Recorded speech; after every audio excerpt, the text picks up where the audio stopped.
آها اینجا رو داشته باش، بیماری های واگیردار، ویروس ها.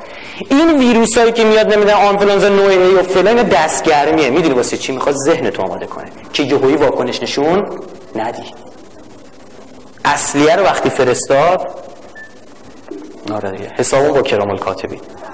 از نشانه های آخر زمان جالب یه روایتی داریم میگه فراگیر شدن بیماری ها. اینها تو مؤسسه CDC دارن روی بیماری های کار میکنن، بهش میگن بیولوژیک تروریسم.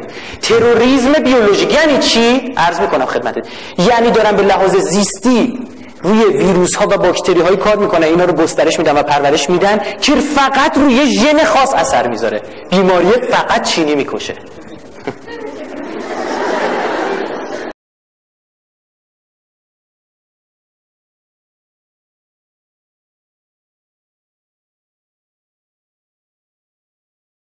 اینا اومدن چیکار کردن؟ بر مبنای همین دکترین دفاع ملی و سیاست خارجی به کاهش رشد جمعیت تو جهان سوم رفتن. یعنی از اون سعی می‌کنن خودشونو برن بالا که خیلی سخته.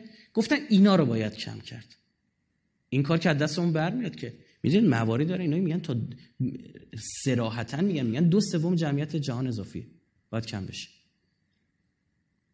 2/3 جمعیت جهان باید بمیرن.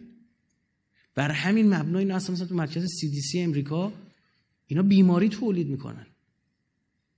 بیماری هایی که ژنتیکیه، یعنی روی ژن خاص اثر میذاره.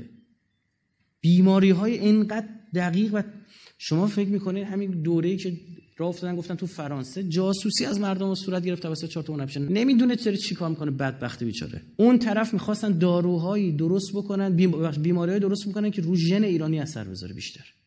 چون از این طرف هم به خاطر رفت آمدایی که اصلا نمیتونن جلوی بیماری رو گرفته، خطرناکه دیگه، درسته؟ میگفتن یه بیماری باید بشه روی این اثر بذاره. اومدن یه طرحی رو انداختن که آقا تو فرانسه دارن یه کاری میکنن، مرکز مبارزه با سرطان زده شده.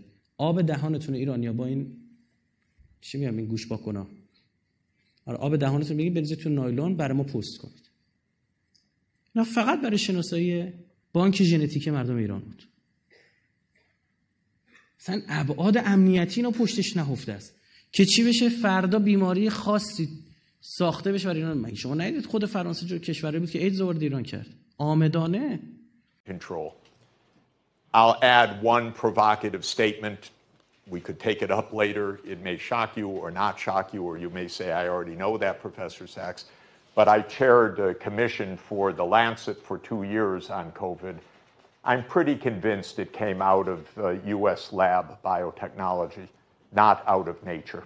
Just to mention, after 2 years of intensive work on this. So it's a blunder, in my view, of biotech, not an accident of a natural spillover. We don't know for sure, I should be absolutely clear. But there's enough evidence that it should be looked into, and it's not being investigated. Not in the United States, not anywhere. And I think for real reasons that they don't want to look underneath